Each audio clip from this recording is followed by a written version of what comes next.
अब आज हम लोग ज्योग्राफी के सिलेबस के बारे में बात करते हैं।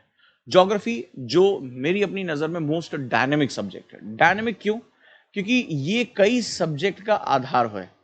ठीक है, जब मैं मंडे को अपनी क्लास शुरू करूंगा तो मैं आपको एक प्रेजेंटेशन दूंगा कि अगर आपको इकोनॉमिक्स समझनी है तो ज्योग्राफी पे आपकी समझ होनी चाहिए। मैं अक्सर कहता हूं कि geography is the mother of economics. Economics आप तब तक नहीं समझ सकते जब तक ज्योग्राफी पे अपनी आप पकड़ नहीं रखोगे। अगर आज आपको संसार की जो विदेश नीति है, अगर आपको अंतर्राष्ट्रीय संबंधों को समझना है, जियो पॉलिटिक्स को समझना है, तो बिना ज्योग्राफी के आप कभी भी जियो पॉलिटिक्स को नहीं समझ सकते। क्या कारण है कि एलएसी पर जो है वो भारत और चीन के बीच में तनातनी है? क्या कारण है कि हम चाह कर भी पाकिस्तान नाम के गले की हड्डी को अपने गले से नहीं निकाल सकते? क्या कारण है कि बांग्लादेश के साथ लगी हुई सीमा हमारे नॉर्थ ईस्ट के डेमोग्राफिक सेगमेंट को चेंज कर रही है? क्या कारण है कि मालदीव में होने वाली हलचल भारत में माथे पर पसीना जो है ला देती है और भारत उसमें डायरेक्टली और इनडायरेक्टली इन्वॉल्व हो जाता है? क्या कारण है कि वेनेजुएला में अमेरिका का हस्तक्षेप है लेकिन भारत को कोई बहुत ज्यादा चिंता नहीं है? तो इसको समझने के लिए, जो प्रश्न है इनको समझने के लिए ज्योग्राफी का एक बहुत बड़ा नॉलेज होना बहुत जरूरी है। लेकिन ज्योग्राफी में एक सावधानी भी आपको रखनी पड़ेगी।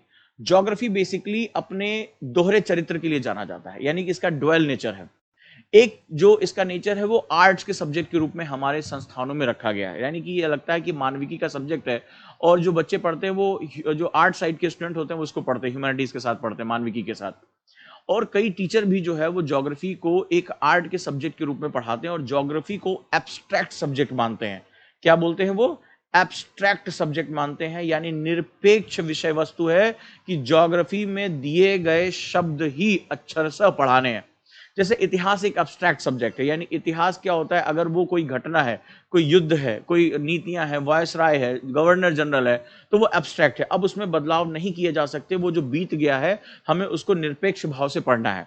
तो जो टीचर जो है सबसे बड़ी गलती कर बैठते हैं उसको आर्ट साइड सब्जेक्ट के रूप में इसको एब्स्ट्रैक्ट फॉर्म में पढ़ाते हैं। ठीक है, यानी कि ये ऐसी वस्तुएं हैं, अब इसको लिख लो। दूसरा सेगमेंट है कि ये जो है वो अपनी विज्ञान के साथ ये अपना जो है वो इनपुट लेता है। अब यहाँ साइंस का मतलब होता है तर्क करना, साइंस का मतलब होता है लॉजी। ठीक है, यानी तर्क की क्षमता। तर्क का मतलब होता है कि अगर मैं ये कुछ सिद्धांतों पर आधारित होगा, यानी based on the some principles. मेरी बात को बहुत ध्यान से समझना, ज्योग्राफी तुम्हारा अपना हो जाएगा हमेशा के लिए। ठीक है, सिद्धांत यानी कि ये प्रिंसिपल का बेस होता है। प्रिंसिपल का मतलब होता है, जैसे फॉर एग्जाम्पल मैं तुम्हारे सामने दो एग्जाम्पल रखता हूं। ये एक पेन है और ये जो है वो एक क्लिप है, आपको दिखाई पड़ रहा होगा। एक पेन है और एक क्लिप है। अगर मैं पेन को छोड़ूं तो कहां जाएगा? नीचे की तरफ जाएगा। मैंने कहा भाई अब मैंने ऑब्जेक्ट चेंज कर दिया है, मैंने ऑब्जेक्ट चेंज कर दिया, अगर मैं इसको छोड़ूं तो ये कहां जाएगा? ऊपर। कहां जाएगा? नीचे। क्यों? अच्छा, फिर मैंने कहा चलो मेरा इससे पेट नहीं भर रहा है, मैं एक और जो है वो ब्लैक कलर की पेंसिल लेकर आता हूं। तो ब्लैक कलर की पेंसिल को मैं छोड़ूंगा तो कहां जाएगा? कहां जाएगा? नीचे जाएगा। ये क्या चक्कर है यार, तीन अलग अलग ऑब्जेक्ट ये नीचे क्यों जा रहे हैं? हम क्या करते हैं जब हम इसको एब्स्ट्रैक्ट आर्ट फॉर्म में पढ़ते हैं तो हम तथ्यों को याद करें, these are the facts. Black pencil का बिहेवियर, दिस ब्लू पेंसिल का बिहेवियर, दिस क्लिप का बिहेवियर, हम इसको अलग पढ़ते हैं। ध्यान से मेरी बात समझना कि हमसे गलती क्या होती पढ़ते समय। ठीक है, but they all obey the same law. ठीक है, ये सभी क्या हो रहा है? एक ही समान नियमों को पालन कर रहे हैं, लॉ ऑफ ग्रेविटी। अगर मैं इन तीनों को छोड़ूंगा तो ये कहां जाएगा भैया? नीचे की तरफ जाएगा। This means the behaviour of falling of these three objects, इन तीनों जो वस्तुएं हैं इनका जो सिद्धांत है वो गुरुत्वाकर्षण तय कर रहा है कि इनको नीचे ही गिरना है, राइट और रॉन्ग। तो बेसिकली हम क्या करते हैं, हमारी जो किताबें हैं ना, हमारे जो नोट्स है मार्केट में, और जो इसको आर्ट फॉर्म में पढ़ाने के जो स्टाइल है कुछ टीचर्स की, वो इसको एब्स्ट्रैक्ट सब्जेक्ट में कन्वर्ट कर रहे हैं। आप इसको पहले रटोगे, पर्वत रटोगे, खाई रटोगे, पहाड़ रटोगे, ज्वालामुखी रटोगे। बट अगर मैं इनको ड्राइव करने वाली शक्तियों को समझ लूं, मैं जो प्रिंसिपल्स हैं, जो मेरे फंडामेंटल नेचुरल लॉज हैं, अगर मैं इनको समझ लूं तो फिर क्या होगा? ये ऑटोमेटिकली मुझे पता चल जाएगा ब्लैक पेंसिल का बिहेवियर क्या होगा, ब्लू पेंसिल का बिहेवियर क्या होगा, क्लिप का, कप का, ग्लास का, किसका बिहेवियर क्या होगा। सो इन दैट केस जो मेरा स्टाइल है पढ़ाने का, जो मैं समझता हूं कि ज्योग्राफी पढ़ने का जो स्टाइल होना चाहिए, वो बेसिकली इसकी लॉजी यानी इसके विज्ञान को समझ लेना चाहिए। एक बार आप विज्ञान समझ गया तो क्या ज्वालामुखी फट रहा है, क्या भूकंप आ रहे हैं, सबके पीछे एक ही कॉन्सेप्ट काम करेगा और वो एनर्जी एंड मैटर का मूवमेंट होगा। सिर्फ मैंने इन चीजों को समझ लिया, मेरे लिए चीजें बहुत आसान होती चली जाएंगी। तो ऐसे में क्या होता है, आप अगर उसके सिद्धांत तो एक है, अब ये क्या हुआ, अगर मैं फैक्ट याद करना, सर बता दीजिए पर्वत का क्या होगा, पठार का क्या होगा, मैदान का क्या होगा, और अगर मैं वो लॉ समझ गया कि मेरा जो एक्सोजेनेटिक फोर्सेस हैं वो कैसे काम करती हैं, वही जनित बल कैसे काम करते हैं, फिर आप चाहे पर्वत को घिसना हो, पठार को घिसना हो, मैदान को घिसना हो, आपको पता चलेगा कि वो कैसे काम करेगा, नदियां कैसे बिहेव करेंगी, पत्थर बनेगा, मैदान, आप अपने आप बताना शुरू कर दोगे। ठीक है, तो ये जो होता है, दो तरीके होते हैं, सावधानी आपको पढ़ने में सबसे पहले यहां रखनी पड़ेगी। यानी geography is not a abstract subject, geography एक निरपेक्ष सब्जेक्ट नहीं है, ये इंटरडिसिप्लिनरी है। यही ज्योग्राफी आगे चलकर एनवायरमेंट यानी पर्यावरण विषय की जननी बन जाता है। जब तक आप अपनी मिट्टी, अपने पहाड़, अपने वन संपदा को नहीं समझोगे, पर्यावरण को क्या खाक समझोगे? जब तक आप मानव और आर्थिकी भूगोल को नहीं समझोगे, तब तक इकोनॉमिक एक्टिविटीज को क्या खाक समझोगे? क्या कारण है कि बंगाल में चावल खाया जाता है और पंजाब में गेहूं? उसके पीछे वहां की मिट्टी, वहां की जो क्लाइमेट है, वहां की भूगोल उसके लिए जिम्मेदार है। क्या कारण है कि जो आपका ईस्टर्न एशिया है वो सबसे ज्यादा निर्यात चावल और उससे बनी वस्तुओं का किया जाता है, चाइनीज सबसे ज्यादा नूडल्स का जो है प्रयोग क्यों करते हैं? तो हमारा खान पान, त्योहार, हमारा जो संस्कृति, हमारी आर्थिकी, हमारे देश की जो इनपुट्स हैं, वो सब कुछ हमारा ज्योग्राफी और हमारा क्लाइमेटिक सिस्टम तय करता है। ये इतना डीपर है, लेकिन उसको समझने के लिए ज्योग्राफी को एब्स्ट्रैक्ट सब्जेक्ट से निकालना पड़ेगा और आपको सिद्धांत यानी कि प्रिंसिपल बेस जाना पड़ेगा। अब जो मेरा साइंस बैकग्राउंड है वो मुझे इसमें बहुत हेल्प करता है। मैं खोजता हूं कि मैं अपने स्टूडेंट को 20 तथ्य रटाऊं या मैं अपने स्टूडेंट को उसके जीवन से जुड़ा हुआ एक विज्ञान समझा दूं। वो अपने आप बता ले जाएगा कि भाई विंड कैसे बिहेव करने जा रही है, वाटर कैसे बिहेव करेगा, सर माउंटेन के साथ क्या होगा, फोल्डिंग कैसे होगी, फॉल्टिंग कैसे होगी, उसको सब कुछ पता रहेगा। बस वो उसको उसके कोर प्रिंसिपल पे उसको डील करा दो। साथ ही साथ जो ज्योग्राफी है वो एब्स्ट्रैक्ट हो ही नहीं सकता। अगर आज मुझे ये समझना है कि भारत किसी भी देश के साथ तनातनी कर सकता है, आज कल की अगर आप लोगों ने न्यूज पढ़ी होगी, आज सुबह का न्यूज़पेपर अगर आपने उठाया होगा तो आपने देखा होगा एलएसी पे धीरे धीरे सीमा जो है पीछे चला जा रहा है। हम दोनों देश की सीमाएं पीछे की तरफ जा रही हैं, जो आपके जो सेनाएं हैं। और हम बातचीत के मुद्दे पर आ गए हैं। जो चाइनीज फॉरेन मिनिस्ट्री उसने वक्तव्य जारी कर दिया है, स्टेटमेंट दे दिया है कि अब हम जो है वो संघर्ष की स्थिति से निकल रहे हैं और मतभेदों को विवादों में परिवर्तित नहीं होने देंगे। लाइन क्या बोली? मतभेदों को विवादों में परिवर्तित नहीं होने देंगे। क्या इसके पीछे ज्योग्राफी इन्वॉल्व है? क्या इसके पीछे जो है, क्या जो सेगमेंट्स है वो जो है वो हमारा जियोपॉलिटिकल सिस्टम इन्वॉल्व है? क्या रीजन है कि हम चाह कर भी पाकिस्तान से बार बार हम किसी तरह कूटनीति की, डिप्लोमेसी की बात करते हैं? क्योंकि उसके साथ हमारी सीमाएं लगी हैं। तो आप अगर ज्योग्राफी को समझोगे तभी जाकर आप इंटरनेशनल पॉलिटिक्स को समझ पाओगे। क्या रीजन है कि पाकिस्तान जो है हमेशा, चाहे रशिया हो, चाहे वो चाइना हो, चाहे वो अमेरिका हो, इनका प्री बना रहा। कभी अमेरिका ने उसको पाला, आज चीन पाल रहा है, कभी रशिया ने उसको पाला। क्या रीजन है उसका? उसकी जियोपॉलिटिकल सिचुएशन, कैसे वो सेंट्रल एशिया की चाबी अपने पास रखता है, कैसे वो वेस्टर्न एशिया के साथ कनेक्ट होता है। तो ये जो चीजें हैं, इसको समझने के लिए ज्योग्राफी वास्तव में एक इंटरडिसिप्लिनरी यानी अंतर विषयक सब्जेक्ट है। यानी ये एक आपको बड़ी सोच देता है। आप इन्वायरमेंट को, अगर कई बार होता है स्टूडेंट कहते हैं सर इन्वायरमेंट की क्लास करनी, बता दीजिए। ज्योग्राफी के बेस के बिना आप इन्वायरमेंट को टच नहीं कर सकते, ये बात आप याद रखिएगा। इन्वायरमेंट जो टॉपिक होता है वो आपकी ज्योग्राफी से ही अपना बेस लेकर आगे बढ़ता है। और आपको मैं बता दूं, अगर इन्वायरमेंट और ज्योग्राफी को मैं मिला दूं तो प्री में लगभग नियर अबाउट 31 क्वेश्चंस, 55 से 60 पर तो क्वेश्चन कर ले मेरा जो है प्री क्वालिफाई हो जाएगा। 29 to 31 एवरेज क्वेश्चन हर साल मुझे इस सेगमेंट से देखने को मिलते हैं। ठीक है, इसके बाद मेंस की अगर मैं बात करूं तो लगभग 150 मार्क्स। क्यों, मैं अभी बताऊंगा। क्योंकि एग्रीकल्चर एग्रीकल्चर वो अभी मैं क्या डिस्कस करने जा रहा हूं, जीएस पेपर 1। एग्रीकल्चर किसमें? जीएस पेपर 3 में। एग्रीकल्चर कितने मार्क्स का आता है? 90 मार्क्स का एग्रीकल्चर केवल आता है। 250 में 90 मार्क्स केवल एग्रीकल्चर बेस आते हैं। ठीक है, एब्स्ट्रैक्ट आते हैं। और वो एग्रीकल्चर मुझे कहां पढ़ना होता है? ज्योग्राफी में पढ़ना होता है। यानी पेपर 1 के जो ये टॉपिक जो आपके सामने लिखे हैं वो तो होंगे ही होंगे। जो एग्रीकल्चर का पार्ट है 90 नंबर का, वो भी हो जाएगा। यही ज्योग्राफी, यही रीजन है कि ज्योग्राफी ऑप्शनल जो है, यही रीजन है कि 243 सिलेक्शन आउट ऑफ 900, 243 सिलेक्शन किसी और सब्जेक्ट पास नहीं है, अकेले ज्योग्राफी ने दे दिया। क्योंकि ज्योग्राफी ऑप्शनल जो है वो बच्चा पढ़ता 500 मार्क्स के लिए है, उधर वो जो है वो उठा के अपना प्री और मेंस दोनों में मार्क्स कवर कर देता है, एससे कवर कर देता है, उसके मार्क्स बढ़ जाते हैं टोटल मार्क्स में। यही रीजन है सबसे ज्यादा बच्चों ने मेंस जो है लिखा वो ज्योग्राफी के साथ लिखा, क्योंकि प्री में इतना बड़ा हिस्सा इसके पास है, एनवायरमेंट और ज्योग्राफी मिला दो। ठीक है, चलिए आगे चलें हम लोग। और अब हम थोड़े से पॉइंट्स, तो आपको समझ में आया। अगर आप इसको आर्ट्स के सब्जेक्ट की तरफ पढ़ोगे तो रटते रहोगे, नोट्स बनाते रहोगे, और फिर क्या होगा, क्वेश्चन गलत करके आओगे। आप इसको लॉजिकल सब्जेक्ट के रूप में, इंटरडिसिप्लिनरी सब्जेक्ट के रूप में लोगे तो निश्चित रूप से आप अदर सब्जेक्ट को भी अपना बेस दे पाओगे और आपके मार्क्स बहुत अच्छे होंगे। और कुल मिलाकर लड़ाई इस बात की है, आप किस सब्जेक्ट में कितना जानते हो इट डजंट मैटर, आपके मार्क्स कैसे आते हैं दैट इज मैटर। ठीक है, ये बहुत इंपॉर्टेंट है, ये बात याद रखना। संसार आपके प्रयासों को याद नहीं रखता, संसार सिर्फ परिणाम को याद रखता है। Only result is important in UPSC. बहुत ही गलाकाट प्रतियोगिता है। सो लेट्स इंपॉर्टेंट, हम यहाँ शुरू करते हैं। तो आप जिस भी टीचर के साथ जुड़िएगा याद रखिएगा कि उसका बैकग्राउंड साइंस के साथ है या नहीं है, वो इसको साइंस के सब्जेक्ट के रूप में डील कर पा रहा है कि नहीं कर पा रहा है। बहुत बड़ा मिथ्याचार है कि इसको जो है वो आर्ट के सब्जेक्ट की तरह लोग क्या होता है फंडामेंटल, मैंने देखा है नोट्स रटा देते हैं, पर्वत श्रृंखला लिखा देते हैं, खाइयों के बारे में बता देते हैं, दर्रों के बारे में बता देते हैं और स्टूडेंट को लगता है आहा मेरे टीचर ने तो बहुत बढ़िया से ज्योग्राफी पढ़ाई है, देखो कितने शब्दों में मुझे कम शब्दों में दे दिया। बट वो आज की डेट में कूड़ा है, कूड़ा, इससे ज्यादा वो कुछ नहीं है। यूपीएससी के क्वेश्चन लॉजिकल बेस पे आ रहे हैं, आपसे आर्गुमेंट्स मांग रहा है, वो इकोनॉमिकल ज्योग्राफी, ह्यूमन ज्योग्राफी। आपको क्या लगता है ये जो शहरीकरण की समस्या है ये बिना ज्योग्राफी के आप कभी पूरा कर पाओगे? अगर ऐसा होता तो इतना बढ़िया क्वेश्चन मेंस में पूछा था। एक क्वेश्चन है, आपको मैं हिंट देता हूं कि दिल्ली, मुंबई और कोलकाता तीनों प्रदूषण से प्रभावित हैं। That was a question in 4 year before in mains examination. Delhi, Mumbai, Kolkata सभी प्रदूषण से बुरी तरह से प्रभावित हैं, लेकिन दिल्ली का प्रदूषण मुंबई और कोलकाता के प्रदूषण से ज्यादा चर्चा में रहता है। कारण बताएं। यानी कि तीनों मेट्रोपॉलिटन है, तीनों के सामने पॉल्यूशन है, लेकिन दिल्ली का पॉल्यूशन हमेशा चर्चा में रहता है। आपने देखा जैसे अक्टूबर नवंबर आता है पूरी दिल्ली जो है परेशान हो जाती है। इसके पीछे आपको ज्योग्राफी की नीड पड़ेगी। अब ये जीएस पेपर 1 में जो है वो अर्बनाइजेशन के टॉपिक में पूछा है, जवाब आप ज्योग्राफी के बेस पे देंगे।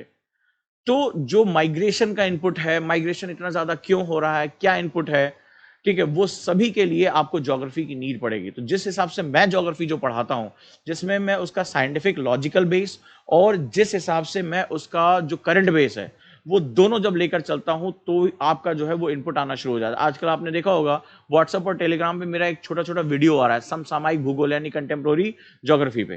तो मैं इसके साथ सप्लीमेंट्स बहुत ज्यादा देता हूं कि आप जो है वो अपने आप को थोड़ा सा इनपुट लेकर चलो। अब हम आज शुरू करते हैं अपने सिलेबस को और पहला हमारा टॉपिक है salient feature of the word physical geography.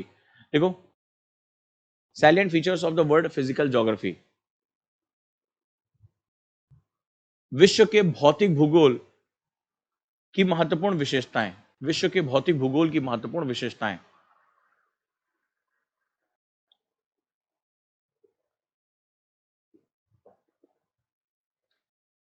Shalini, बहुत अच्छा रहेगा सोशियोलॉजी ऑप्शन, और जल्दी हम लोग सोशियोलॉजी ऑप्शन इंग्लिश मीडियम में शुरू कर रहे हैं।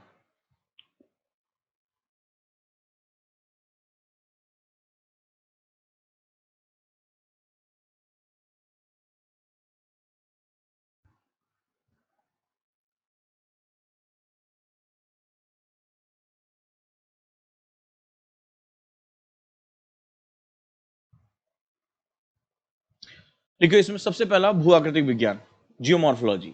भू, अब अच्छा में देखो वर्ड है जियो, मॉर्फोज एंड लॉजी। स्टूडेंट सोचता ही नहीं क्या है, रट लो भू आकृति विज्ञान, भू आकृति विज्ञान। पहले समझो तो ये वर्ड इस्तेमाल क्या किया गया है। ठीक है, फिजिकल का मतलब क्या होता है, यहाँ पे भौतिक का मतलब क्या होता है। भौतिक यानी जिसको हम देख, सुन, स्पर्श, समझ जो सकते हैं, यानी हम वो हमारे सामने भौतिक रूप में, अदृश्य रूप में नहीं है। यानी मेरे सामने क्या क्या भूगोल में मुझे दिखाई पड़ता है, पर्वत दिखाई पड़ता है, पठार, मैदान, झील, वो सभी चीजें जो मैं वास्तविक रूप से देख सकता हूं।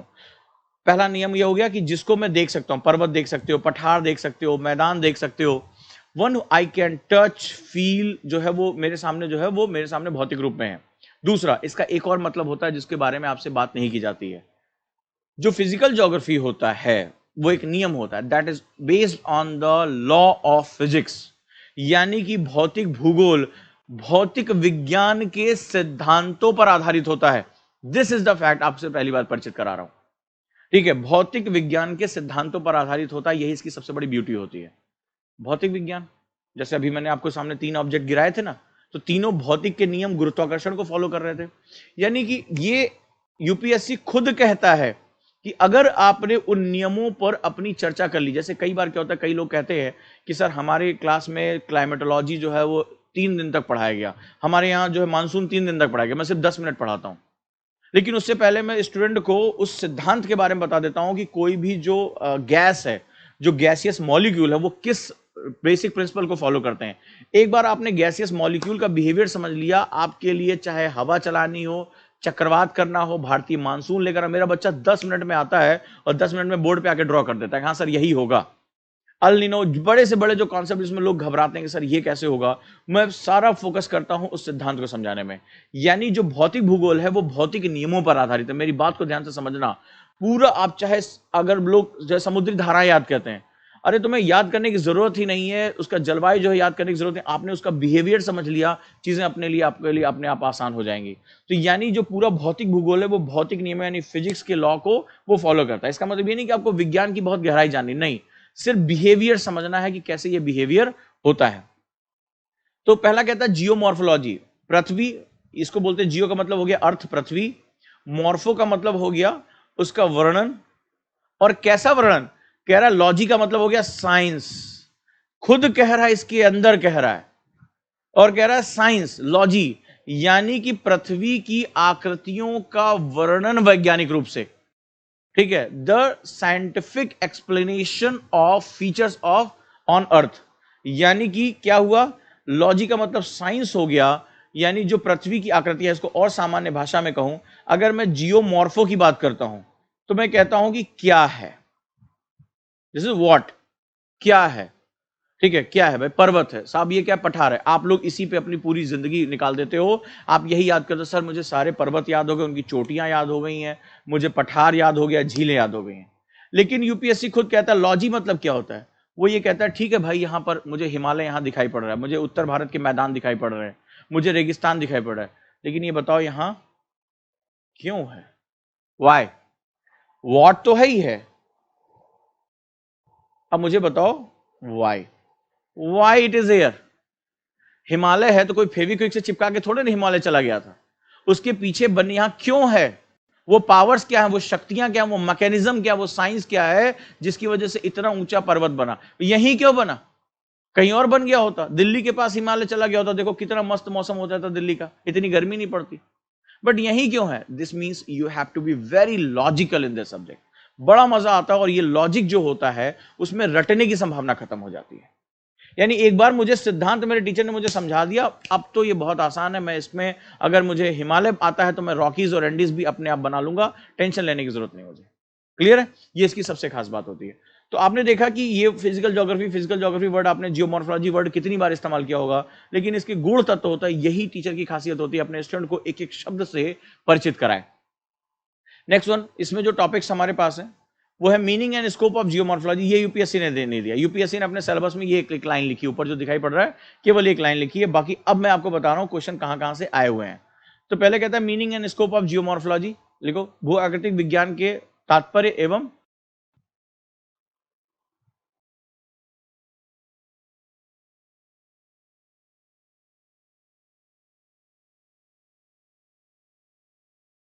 मुस्ताक प्रीवियस काल देख सकते हैं, बिल्कुल देख सकते हैं, और अपने दोस्तों को भी आप शेयर करें, सभी सिलेबस एनालिसिस क्लासेस सभी के लिए निःशुल्क हैं। Meaning and scope of geomorphology, ठीक है, लिखो, भू आकृतिक विज्ञान के तात्पर्य तथा आयाम। राठौर निकुंज, पोस्ट इंडिपेंडेंस मैं कल करूंगा, ठीक है, मैंने अभी आपको थोड़ी देर पहले, शायद आप लेट आए हैं, इसका संबंध पेपर 2 से है, क्योंकि वहीं से हमारा जो है कॉन्स्टिट्यूशनल डेवलपमेंट हो जाता है, तो मैं पेपर 2 कल जब डिस्कस करूंगा, कल सुबह फिर 10 बजे मैं क्लास लूंगा, तो वहां पर मैं पोस्ट इंडिपेंडेंस और पेपर 2 दोनों एक साथ लेकर चलूंगा, ठीक है, तब आपको थोड़ा ज्यादा समझ में आएगा, क्योंकि वहां से हमारा इतिहास जो है वो रुकता है और हमारा जो संवैधानिक पॉलिटिकल सिस्टम है वो जन्म लेता है। नेक्स्ट वन है internal structure of the earth, पृथ्वी के अंतरतम की संरचना, पृथ्वी के अंतरतम की संरचना, इसमें स्पेशली जो है वो बिहेव, एक ही क्वेश्चन सबसे ज्यादा पूछा जाता है, behaviour of earthquake waves, earthquake. कितने स्टूडेंट इस समय क्लास में ज्योग्राफी ऑप्शनल के हैं, जो मेरे साथ ज्योग्राफी ऑप्शनल पढ़ते हैं, आप मुझे बताइए ज्योग्राफी ऑप्शनल में मैंने ये पढ़ा दिया है कि नहीं पढ़ा दिया है। अब अगर ज्योग्राफी ऑप्शनल में हो तो आप देखिए आपको कितना बेनिफिट है, आप जो है वो जीएस का क्वेश्चन, मेंस का और प्री का ऑटोमेटिकली कर जा रहे हो, ये रीजन है कि आपको जो है वो सबसे ज्यादा मार्क्स मिलते हैं। अगला है द कॉन्टिनेंटल ड्रिफ्ट थ्योरी, महाद्वीपीय विस्थापन सिद्धांत, लिखो, महाद्वीपीय विस्थापन सिद्धांत, कल ही मैंने ये टॉपिक खत्म किया, राइट और रॉन्ग, महाद्वीपीय विस्थापन सिद्धांत। अगला जो मेरा आज का टॉपिक है, प्लेट टेक्टोनिक थ्योरी, प्लेट विवर्तन की सिद्धांत, प्लेट विवर्तन की सिद्धांत। कल की क्लास बेटा सिलेबस एनालिसिस में है, आप नीचे की तरफ जाओगे सेक्शन, और वो क्लास है आपकी इंपॉर्टेंट, जिसे हम लोग कहते हैं that is known as strategy classes with team Ojaank. अब मैं आज देखता हूं अगर आप लोगों को दिक्कत आ रही है तो मैं उसका अलग सेक्शन ही बनवा देता हूं, सिलेबस एनालिसिस बाय ओजांग सर, उसी में मैं करा देता हूं, ठीक है, कोई दिक्कत वाली बात नहीं अगर आपको दिक्कत हो रही है तो। अगला कहता है चट्टानों की संरचना, चट्टान, इसका अध्ययन करना है। प्लेट विवर्तन की सिद्धांत पीटीटी, चट्टान के बारे में अध्ययन करना है, रॉक सिस्टम से आता है। तो तीन तरह के हमारे पास रॉक सिस्टम है, एक इग्नियस यानी आग्नेय, मेटामॉर्फिक यानी रूपांतरित, और अवसादी यानी सेडिमेंट्री रॉक्स, ठीक है। इसके बाद classification of forces affecting the landforms, लिखो।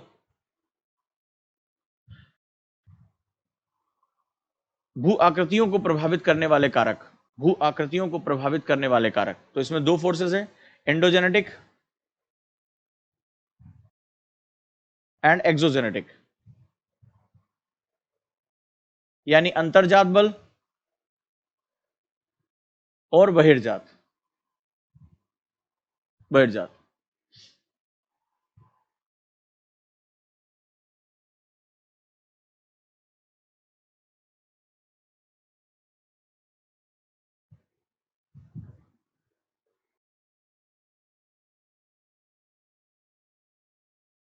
अंतर्जात और बहिर्जात।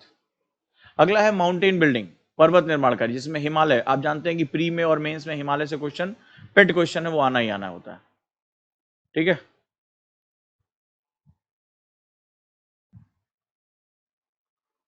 हिस्ट्री ऑप्शनल का कितना रोल है कल आपको पता चल गया होगा, आपने कल मैंने जो हिस्ट्री का सिलेबस एनालिसिस किया था तो लगभग वो सारा का सारा ऑप्शनल के साथ कवर हो जाता है। प्रीवियस क्लास बेटा अभी कल ही मैंने चेक किया था, सभी शो हो रही है, कोई दिक्कत नहीं है। आप स्ट्रेटजी क्लासेस में जाइए, नहीं होगा तो मैं उसका अलग सेक्शन बनवा देता हूं आज, ठीक है, कोई दिक्कत नहीं है। तो माउंटेन बिल्डिंग, पर्वत निर्माणकारी क्रिया। Next one earthquake and tsunami, ठीक है, अर्थक्वेक एंड सुनामी। जीएस में मैंने पढ़ा रखा है, ऑप्शन में मैंने पढ़ा रखा है, अर्थक्वेक एंड सुनामी, भूकंप और सुनामी। आपको पता है इसका सीधा संबंध जीएस पेपर 3 यानी डिजास्टर मैनेजमेंट से भी है, और भारत के लिए तो बहुत ही महत्वपूर्ण है क्योंकि भारत इन दोनों से बहुत ज्यादा प्रभावित है, भूकंप और सुनामी। इसके बाद है वॉल्केनिज्म, ज्वालामुखीयता, ज्वालामुखीयता। इसके बाद भारत के प्रमुख मैदान एवं पठार, मैदान एवं पठार, प्लेन एंड प्लाटियो।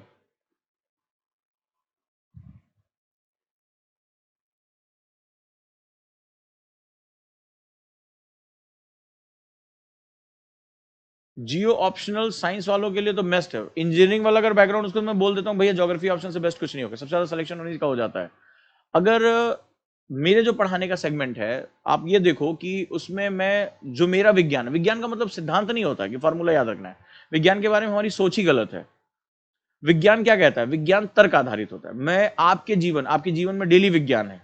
आप मुझे बताइए कि आप जो है, कभी आप लोगों ने जो भी लोग कह रहे हैं कि नॉन साइंस बैकग्राउंड से हैं, गुब्बारे में हवा तो भरी होगी या देखा तो होगा, तो कैसे होता है, ऐसे आप पंखे के नीचे गुब्बारा रखते हो हवा भर जाती है। मैं ऐसे ही पढ़ाता हूं, ऐसे ही पढ़ाता हूं। क्या करते हो, पहले जोर से सांस भरते हो अपने फेफड़े में, उसके बाद जो फूंक मारते हो और फिर जो है हवा जो है गुब्बारे के अंदर जो है हवा प्रवेश करती है। अरे क्या कर रहे हो अपने अंदर, हाई प्रेशर ही तो क्रिएट कर रहे हो। हाई प्रेशर से लो प्रेशर, यानी कि जो मॉलिक्यूल्स का दबाव हो गया हाई प्रेशर में, जब आप किसी चीज का आयतन कम करते हो, इसे कहते हैं ना, हमने कभी सॉस निकाली है वो पिचकू उचकू से, तो उसको दबाते हो तो सॉस बाहर आता है, यानी कि जब आप वॉल्यूम कम कर दो, दबाने का मतलब क्या हो, आयतन कम कर दिया, आयतन कम कर दिया भैया तो दाब बाहर बढ़ गया। कभी आपने पाइप से पानी डाला है, जब दूर तक जो है पानी फेंकना होता है तो उसका नॉब क्या कर देते हो, बंद कर देते हो, नॉब बंद करते हो, उसका एरिया जैसे ही कम करते हो, यानी वॉल्यूम जैसे ही कम करते हो, वैसे ही प्रेशर क्या हो जाता है, बढ़ जाता है। मैं आपकी जिंदगी से जोड़कर जो है वो पढ़ाता हूं। साइंस होता है आपकी लाइफ से जुड़ी हुई चीजें। तो मैं जब क्लास पढ़ाता हूं तो मेरी क्लास में प्याज, पत्थर, लकड़ी, गुब्बारे, नमक, ये सब मेरी क्लास में आता है। यानी जो आप अपनी लाइफ में देखते हो मैं उसी से जोड़कर आपको पढ़ाता हूं, ठीक है, कैसे हो रहा है। अभी जैसे प्लेट टेक्टोनिक, तो मैंने कागज फाड़ फाड़ के कैसे जो है उसमें जोड़ जोड़ के उनको बताया था कि महाद्वीपीय विस्थापन सिद्धांत कैसे मूवमेंट कर रहा है, ताकि आपको वो याद रहे अपनी लाइफ में क्या चीजें हैं। नेक्स्ट है क्लाइमेटोलॉजी। मेरे हिसाब से पूरी ज्योग्राफी का कोर यहीं छिपा हुआ है, क्लाइमेटोलॉजी, जलवायु विज्ञान में। यही है जो हमें सब कुछ तय करता है, जलवायु विज्ञान। पहला सेगमेंट है अर्थ एटमॉस्फेयर, पृथ्वी का वायुमंडल, वायुमंडल, इसकी संरचना और संगठन, दो सेगमेंट पढ़ने हैं। संरचना बता ही देता हूं, यही दो संगठन हमें पढ़, दो संरचना और संगठन, यानी structure, structure and composition, structure and composition. ये स्ट्रक्चर बहुत इंपॉर्टेंट है, यहां से क्वेश्चन प्री में काफी आते हैं।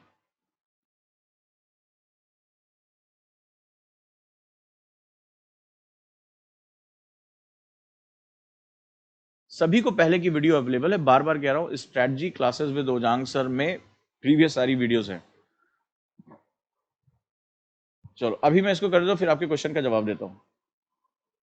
अगला है वेदर एंड क्लाइमेट, मौसम और जलवायु, बहुत महत्वपूर्ण है, मौसम एवं जलवायु, लिखते जाइए। अगला है एयर मासेस, वायु संहतियां, वाताग्र और चक्रवात। चक्रवात तो आप जान ही रहे हैं, ऐसा हो ही नहीं सकता। इस बार देखिए, आप देखिए अरब सागर में भी, बंगाल की खाड़ी में भी दो चक्रवात आए, और क्वेश्चन यहां से आना ही आना है। इसका सीधा संबंध जो है चक्रवात का पेपर 1 से भी है, और यही जो है पेपर 3 में। भारत अब जो है, भारत का जो तटीय हिस्सा है वो चक्रवात प्रभावित है, तो आपदा प्रबंधन, इस बार आप लोगों ने एनडीए की जो देखा था, नेशनल डिजास्टर मैनेजमेंट अथॉरिटी, और जो है नेशनल डिजास्टर रिलीफ जो फोर्स है, उसका कितना जो है चर्चा में नाम आया। तो ये जीएस पेपर 3 के साथ भी जुड़ा हुआ है, साइक्लोन्स। अगला है climatic division of India, Bharat के जलवायु विभाजन, जलवायुविक विभाजन। सोशल इश्यूज की क्लास किसने किसने देख ली? सोशल इश्यूज की क्लास आपने देखी होगी, तो उसमें मैंने एक टॉपिक पढ़ाया, डाइवर्सिटी इन इंडिया, है तो जीएस पेपर 1 में, सोशल साइंस में। लेकिन जब सोशल इश्यूज में पढ़ा रहा था कि भारत अनेकता में एकता, यानी भारत में विभिन्नता के कारण क्या है, तो मैंने भारत में विभिन्नता का पहला कारण क्या बताया था? Geographical division. भारत में इतनी भौगोलिक भिन्नता है, तो उसकी वजह से अलग अलग क्षेत्रों में अलग अलग पहनावा, खान पान, बोली, रहन सहन, त्योहार, आर्थिक गतिविधियां, ये सब भारत में अलग अलग पाई जाती हैं। जो नॉर्थ ईस्ट के लोग होते हैं वो अलग तरीके से दिखाई पड़ते हैं, साउथ के लोग अलग तरीके से दिखाई पड़ते हैं, कश्मीर का व्यक्ति जो है अलग तरीके से दिखाई पड़ता है, जो प्लेन का व्यक्ति है अलग तरीके से दिखाई पड़ता है, राजस्थानी अलग खान पान रखता है, वो दाल बाटी चूरमा खाएगा, बंगाल का जो है आदमी जो है मच्छी भात खाएगा, पंजाब का आदमी जो है, हरियाणा का आदमी जो है गेहूं की रोटी और सरसों का साग और छाछ और लस्सी लेगा। तो हमारी जो जीवन में ये जो विविधताएं है, उसके पीछे भूगोल सबसे बड़ा कारण है, और मैं उसको आपकी लाइफ से, यानी कि मैं सोशल इश्यूज को ज्योग्राफी के साथ जोड़कर यहां पर पढ़ाता हूं। देखो, अलका ने पूछा है ज्योग्राफी और इकोनॉमिक्स में कौन सा ऑप्शन अच्छा है। अगर इकोनॉमिक्स इंग्लिश मीडियम ले रहे हो तो ठीक है, अगर आपका एजुकेशनल बैकग्राउंड अच्छा है, क्योंकि वो एब्स्ट्रैक्ट सब्जेक्ट है, उसमें हिलने डुलने के लिए जगह नहीं है। It is very much like mathematics, आता है तो नंबर मिलेगा, नहीं आता तो गायब। ज्योग्राफी में तो ये है कि कम से कम आपने जो सुना है वो काफ़ी काम आएगा। अच्छा, जो इकोनॉमिक्स का ऑप्शन का सिलेबस है वो जीएस में काम नहीं आता, क्योंकि वो माइक्रो इकोनॉमिक्स है, और हमारे यहाँ जीएस में मैक्रो पूछा जाता है। ठीक है, तो ज्योग्राफी जीएस में सबसे ज़्यादा इनपुट देता है, जो सक्सेस रेशियोज के हिसाब से मैं बता रहा हूँ, सबसे ज़्यादा सिलेक्शन अभी ज्योग्राफी ने दिया है। नेक्स्ट वन, ओशिनोग्राफी, समुद्र विज्ञान पे आ जाओ। समुद्र विज्ञान, पहला है ओशिन बॉटम रिलीफ, लिखो समुद्र तल, समुद्र तल स्थलाकृति विज्ञान। दूसरा है temperature and salinity of ocean water, temperature and salinity of ocean water बहुत महत्वपूर्ण है। समुद्री जल का तापमान एवं लवणता, तापमान एवं लवणता।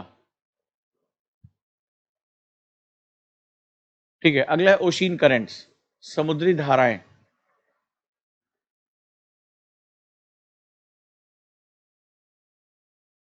टाइड्स, ज्वार भाटा। कोरल रीफ्स, प्रवाल, इसको तो मोस्ट मोस्ट इंपॉर्टेंट कर लो, मेंस के लिए भी, प्री के लिए भी, ऑप्शनल के लिए भी। प्रवाल और प्रवाल भित्तियां मोस्ट इंपॉर्टेंट है।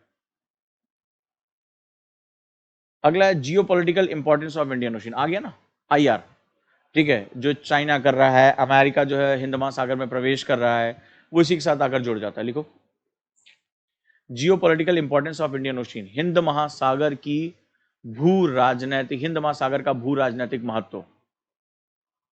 इसका क्वेश्चन जानते हो कहां आता है? GS पेपर 2 में।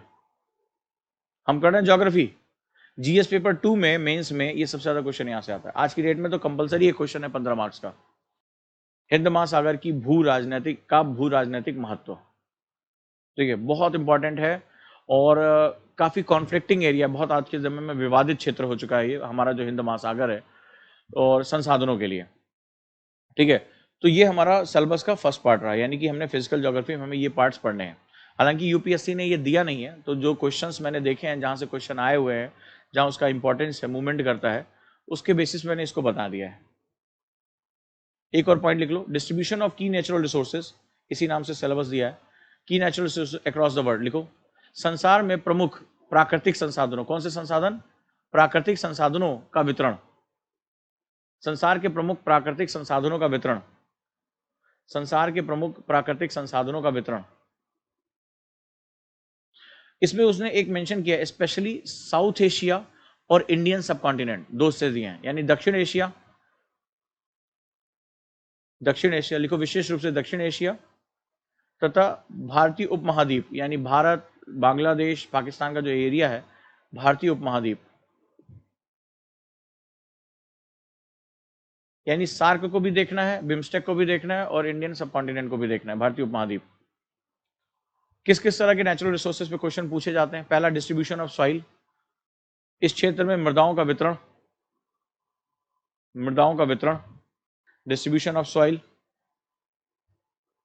दूसरा नदियों से मैंने देखा है क्वेश्चन, खासतौर पे नदी विवाद, जैसे आपको याद होगा मेंस में 2 साल पहले जो सिंधु नदी है, जो भारत पाकिस्तान के बीच में इंडस रिवर है, उसके विवाद को लेकर जो है क्वेश्चन आ गया था, राइट। और इससे पहले जो भारत और बांग्लादेश में जो विवादित नदी है तीस्ता, उसके ऊपर क्वेश्चन आया था।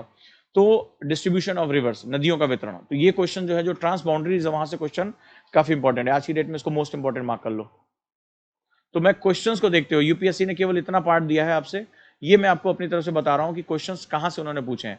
और रिवर्स में भी अगर कोई विवादित खंड चल रहा है, जैसे आपने देखा होगा कि जो पाकिस्तान की तरफ नदियां जाती हैं, चेनाब हो गया या और भी जो नदियां हो गई, सिंधु हो गई, उनके ऊपर जब भारत कोई हाइड्रो इलेक्ट्रिसिटी प्रोजेक्ट बनाते हैं, जैसे मान लो उरी में बना रहा है या जो और भी जो प्रोजेक्ट्स हैं, तो वहां पर क्या हो रहा है, स्यूत हो गया, तो वहां पर जितने भी हाइड्रो इलेक्ट्रिक प्रोडक्ट वो इंटरनेशनल डिस्प्यूट में चले जा रहे हैं, तो वहां से क्वेश्चन हमारे आ रहे हैं। यानी डिस्ट्रीब्यूशन ऑफ रिवर्स, नदियों का वितरण, डिस्ट्रीब्यूशन ऑफ मिनरल्स, खनिजों का वितरण, और डिस्ट्रीब्यूशन ऑफ क्रॉप्स, यानी फसलों का वितरण।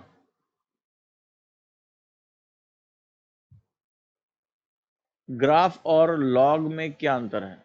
लॉजी का मतलब होता है, लॉजी लैटिन वर्ड है, just that means science. Logy कहते हैं ना, लॉजिक क्या है, लॉजी से लॉजिक निकला, साइंस का मतलब होता है तर्क करना, क्वेश्चन पूछना। मैंने कहा कि भाई ये जो है वो ये चीज है, तो आप क्वेश्चन पूछिए यहाँ क्यों है, यही लॉजिक होता है। साइंस का मतलब, हमारे यहाँ तो पूरा हमारा एजुकेशन सिस्टम ही करप्ट है, गड़बड़ है। साइंस का मतलब बता दिया कि फार्मूले रटना है, विज्ञान वाला अलग होता है, आर्ट वाला अलग होता है। लेकिन जब जो है अरस्तु और सुकरात थे, तो उस समय ये साइंस वाइंस सब्जेक्ट, आर्ट वार्ट सब्जेक्ट नहीं हुआ करते थे। उस समय एक ही सब्जेक्ट हुआ करता था, फिलॉसफी यानी दर्शन, और फिलॉसफी के अंदर सब कुछ आ जाता था, मैथमेटिक्स, साइंस, सब कुछ आता था इसके अंदर। तो बिना तर्क के कभी आप आगे नहीं बढ़ सकते, ठीक है। तो विज्ञान का मतलब होता है तर्क करना, क्वेश्चन पूछना और उनके जवाब ढूंढना। आर्ट्स वालों के लिए भी सबसे अच्छा ऑप्शनल जो है वो क्या नाम है आपका, ज्योग्राफी है। इससे कोई लेना देना नहीं है। अब साइंस वाला आर्ट्स भी ले रहा है, आर्ट वाला साइंस ले रहा है, इट डजेंट मैटर। टीचर आपका कैसा है, बुक्स कैसी अवेलेबल है, आपका इंटरेस्ट कैसा है, और यूपीएससी का ओरिएंटेशन कैसा चल रहा है। फॉर एग्जाम्पल, आज से 7-8 साल पहले हर स्टूडेंट पबैड लिया करता था, लोक प्रशासन बड़ा पॉपुलर हो गया था, बहुत पॉपुलर हो गया था, ठीक है। हर स्टूडेंट आता था और जो है वो टॉपर्स पबैड लेते थे। लेकिन यूपीएससी ने अपने सिलेबस में कुछ बदलाव किए और इतने टफ फिलोसफर्स लेकर आने, इतने टफ जो है थिंकर्स लेकर आने शुरू कर दिए कि अब स्टूडेंट का पबैड का जो है वो ऑप्शन नहीं निकल रहा है। कई स्टूडेंट मेरे जानने में है जिन्होंने 3-3 बार इंटरव्यू दिया है और वो उस सब्जेक्ट से जो है वो क्रॉस नहीं कर पा रहे हैं, क्वालिफाई नहीं कर पा रहे हैं। तो इस समय जो अभी बाहर आई हुई है वो ज्योग्राफी की आई हुई है, पॉल साइंस की आई हुई है, सोशियोलॉजी की आई हुई है, हिस्ट्री की आई हुई है। हिस्ट्री तो खैर एवरग्रीन रहा है, इनकी बाहर है जो है, इसमें आप अपना जो है बहती गंगा में हाथ धो सकते हैं। आपके बैकग्राउंड से आपका ऑप्शनल तय नहीं होता है। अब प्रिंस कुमार जो है इलेक्ट्रिकल इंजीनियर थे, लेकिन उन्होंने ह्यूमैनिटी के सब्जेक्ट से यूपीएससी में 3rd रैंक हासिल की। इट डजंट मैटर, ठीक है। हमेशा जो है वो इसके साथ जा सकते हैं। पीएसआईआर अच्छा ऑप्शनल है, शशांक सर ने क्लास शुरू भी कर दी है उसकी। मैंने बुक्स बता रखी है ज्योग्राफी ऑप्शनल के लिए। तो अब मैं कल कल वैसे मेरा ऑफ रहता है, मेरी क्लासेस मंडे टू फ्राइडे होती है, लेकिन कल मैं फिर 10 बजे आ रहा हूँ। और कल मैं ये वाला पार्ट जो रिमेनिंग पार्ट है और जो पोस्ट इंडिपेंडेंस का पार्ट है उसको मैं पूरा करूंगा, ठीक है। और कल आपके लिए मैं 10 बजे फिर पहुंच रहा हूँ, ताकि आप जो है वो सिलेबस की कंटिन्यूटी में रहें। अब आपको आज क्या करना है, आज आपको जो मैंने पॉइंट्स बताए नोट्स बनाने का, आपको मैंने जो डिस्कशन किया है वो आप उसको फ्लो चार्ट में कन्वर्ट करिए, जो मैंने नोट्स मेथड बताया है। साथ ही साथ जो मैंने अभी तक आपको बता दिया, उसमें काफी मैंने टॉपिक्स बताया, उनको आपको क्या करना है, आपको अपनी बुक्स में मार्क करना है, ताकि आपको पता रहे। खास तरह का हाइलाइटर या खास तरह का सिंबल यूज कर लो कि मुझे इस पॉइंट पर बहुत ज्यादा फोकस करना है। या एक काम कर सकते हैं, इनको एक पेपर पे लिखकर अपनी बुक के जो आप पढ़ने जा रहे हैं उसके फ्रंट पेज पे चिपका दीजिए, ताकि आपको हमेशा याद रहे कि मुझे ये पॉइंट पर स्पेशल फोकस करना है। यहाँ से उजांग सर ने बताया है कि क्वेश्चन आते ही आते हैं, राइट। तो इस पर आपको जो है वो काफी फोकस करके रखना है। कल मैं आप लोगों के लिए, हालांकि मेरा ऑफ रहता है, तो मैं मिलूंगा आप लोगों से, और वहां से जो है वो हम लोग क्लास अपनी शुरू करेंगे। और मैं आपको बता दूं कि जो मैं मंडे से क्लास शुरू कर रहा हूँ सुबह 10 बजे और शाम को 6 बजे, 2 क्लासेस हैं मेरी। और जो भी स्टूडेंट जिनको 2021 देना है, 22 23 देना है, तो एक कॉन्सेप्टर बैच है जो 2 साल का बैच रहेगा, और एक फाउंडेशन बैच है जो 2021 के लिए है। दोनों बैचेस की स्टार्टिंग हो रही है। सुबह 10 बजे लाइव क्लास रहेगी, सेम जैसे आपकी चल रही है इसी कंटिन्यूएशन में रहेगी, और एक शाम को 6 बजे क्लास है, वहां मैं सोशल इश्यूज डील कर रहा हूँ। दोनों बहुत इंपॉर्टेंट सब्जेक्ट है, आप दोनों में से किसी से भी अपनी क्लासेस शुरू कर सकते हैं। जो पुरानी क्लासेस हैं, हमारी क्लासेस लाइव और वीओडी दोनों रहती हैं। लाइव का मतलब क्या होता है कि आप अभी उसमें एक ये है कि एक डिसिप्लिन मेंटेन हो जाता है। आप मुझसे क्वेश्चन पूछ रहे हैं, मैं आपके जवाब दे रहा हूँ। क्योंकि अभी जो है वो लगभग 14 से ज़्यादा स्टूडेंट इस समय क्लास देख रहे हैं, तो इसमें कई बार कई क्वेश्चन का जो है बहुत ही आगे पीछे जा रहे हैं। लेकिन क्लास में हार्डली जो है वो केवल 50 स्टूडेंट का बैच रहता है, 50 स्टूडेंट रहता है, तो मैं लगभग सभी लोग जानते होंगे, मैं उसमें बड़े विस्तार से जो उन सवालों के जवाब देता हूँ। दूसरा सेगमेंट है कि जो मेरी जो है 1:30 बजे जो है वो फ्री आंसर राइटिंग की क्लास चल रही है, राइट। ये आप लोगों को ये पता होना चाहिए, मेरी जो है फ्री आंसर राइटिंग की क्लास चल रही है। और ऑप्शनल की क्लास जो चल रही है, फ्री आंसर राइटिंग की क्लास में अभी कई बच्चे जो हैं वो नहीं टाइम से आ रहे हैं, तो मैं आपसे ये कहूँगा कि इस आंसर राइटिंग क्लास का आप हिस्सा बनिए, और जो मैं क्लास करा रहा हूँ उसमें आंसर राइटिंग को जो है वो एक अलग लेवल पे लेके जाइए। बिना आंसर राइटिंग के आप कभी भी जो है वो अपना सिलेक्शन नहीं करा पाएंगे। और मैं आप लोगों से बार बार यही कोशिश कर रहा हूँ ये कहने की कि आंसर राइटिंग को जो है वो अपने हिस्से में रहे। कितने बजे होता है, 1:30 बजे आपको मिल जाएगा। और लगातार आप देखिए, मैं उसमें नई तरीके सिखा रहा हूँ, क्वेश्चन को कैसे अटेम्प्ट करना है उसके बारे में बात कर रहा हूँ। लगभग ये मेरे पास जो जानकारी है, इस बैच की फीस 50 से 60 हज़ार होती है आंसर राइटिंग की, और वो देखिए रेगुलर बेसिस पे उसको मैं निःशुल्क दे रहा हूँ। तो अगर हमारी एकेडमी आपके सशक्तिकरण पे काम करी, तो अब आपको छोड़ना नहीं अपना सपना। अब इससे ज्यादा तो फिर आप ही जिम्मेदार होंगे कि नहीं, आप चाहते ही नहीं कि मेरी जिंदगी जो है बदले। तो याद होगा सोशल इश्यूज मैंने आपको मानसिक गरीबी पढ़ाई थी, ठीक है। तो ये बेसिकली एक मानसिक कॉज हो गया कि आप चाहते ही नहीं कि बायस बने, तो फिर अब इससे ज्यादा कुछ नहीं हो सकता, ठीक है। रात में 9 बजे सुहेल सर आ रहे हैं जहां पर वो आंसर राइटिंग करा रहे हैं। तो this is the best effort हम लोग कर सकते हैं इस समय। तो मेरे ख्याल से आप लोग जो है वो जुड़ेंगे, और मंडे के लिए जो दिए गए नंबर पे है उस पर आप कॉल कर सकते हैं, और अपना जो डेमो वो बुक करा सकते हैं। याद रखिएगा, केवल 50 बच्चों के लिए है जहां पर हम लोग जुड़ रहे हैं। और ऑप्शनल की मेरी क्लास का टाइम अभी 12 बजे शुरू हो जाएगा, ठीक है। यस, 2024 के लिए अभी आप एनसीईआरटी जरूर कर लीजिए। एनसीईआरटी आपके लिए सबसे इंपॉर्टेंट है, और अगर आप खुद से नहीं कर पा रहे हैं तो भी आप हमें जो है उसके बारे में बताइए। आपको पता होगा हमने एक एनसीईआरटी आंदोलन शुरू किया है, राइट। एक बहुत ही सिंपल सा बैच है एनसीईआरटीज के लिए, तो बेसिक जिनको 24 देना है उनके लिए एनसीईआरटी बेस्ट है। बाकी मेरे कॉन्सेप्टर बैच में तो मैं आपको जीरो से शुरू करूंगा, जीरो से, ठीक है। मैं एनसीईआरटी एनआईओएस ये सब पे आपकी कमांड होती चली जाएगी। आप खुद कहोगे कि मुझे शायद ज्योग्राफी का जो भी बेसिक फंडामेंटल्स है वो मुझे कोई ऐसी बुक बता दो जहां पे उजांग सर ने उसको कवर ना कराया हो। चाहे वो यहाँ से लेकर स्टॉलर जिनको जो है वो फिजिकल ज्योग्राफी की बाइबल कहा जाता है, आप यहाँ से लेकर वहां तक सारा जो है वो अपनी कवरेज करोगे। तो अब हम लोग जो है वो अपने एक सफर में चलते हैं। आप लोगों ने जो है वो काफी इंपॉर्टेंट जो है वो मुझे अपने दिया कि इससे आपको काफी चेंज। और कल भी मैं क्लास लूंगा, हालांकि सैटरडे छुट्टी रहती है, तो कल मैं बाकी जो है वो पोर्शन पूरा करूंगा, और इसके बाद भी मेरी क्लास कंटिन्यू रहेगी। जैसे मैं सैटरडे को आऊंगा और सिलेबस एनालिसिस में कंटिन्यू करके रखूंगा। तो आपके जो क्वेश्चन आ रहे हैं, जैसे नोट्स को लेकर क्वेश्चन आ रहा है, जो भी आपके क्वेश्चन है वो मुझे बताते जरूर रहिए, ठीक है। मुझे बताते रहिए कि सर मुझे ये क्लास चाहिए, और आपको जो है वो मिलती रहेगी। प्रीवियस क्लासेस आप उसी सेक्शन में जाएंगे, आपको मिल जाएगी। 2021 करना है तो फिर इतना सोच क्यों रहे हो? 2021 के लिए तो जीएस और ऑप्शनल दोनों की क्लासेस जो है आपके लिए जून महीना आ गया है। आइडियली तो अप्रैल से तैयारी शुरू हो जाती, जून महीना आ गया, आप अभी सोच क्या रहे हो मुझे ये नहीं समझ में आ रहा है। ठीक है, उसके लिए तो मेरी शाम को भी क्लास चल रही है और मॉर्निंग में भी क्लास चल रही है। कॉन्सेप्टर बैच मेरा बहुत ही प्यारा बैच है। कॉन्सेप्टर बैच मैं आपको पहले बता चुका हूँ।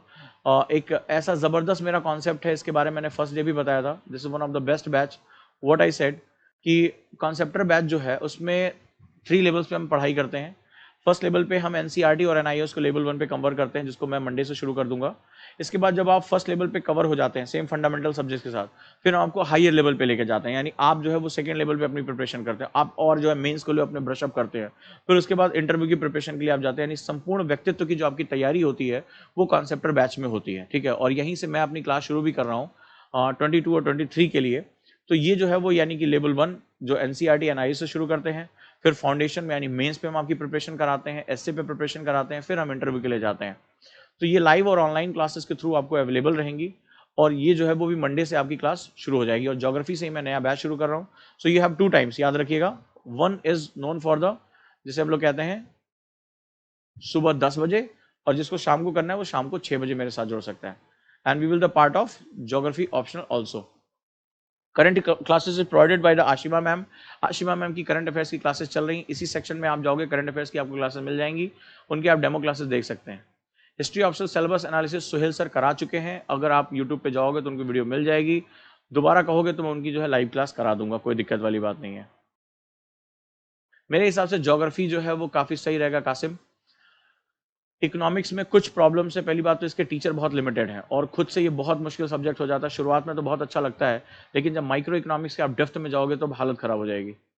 ठीक है, best book for Gandhi, Gandhi के लिए सबसे बेस्ट बुक है सत्य के मेरे प्रयोग, माई एक्सपेरिमेंट विद ट्रुथ।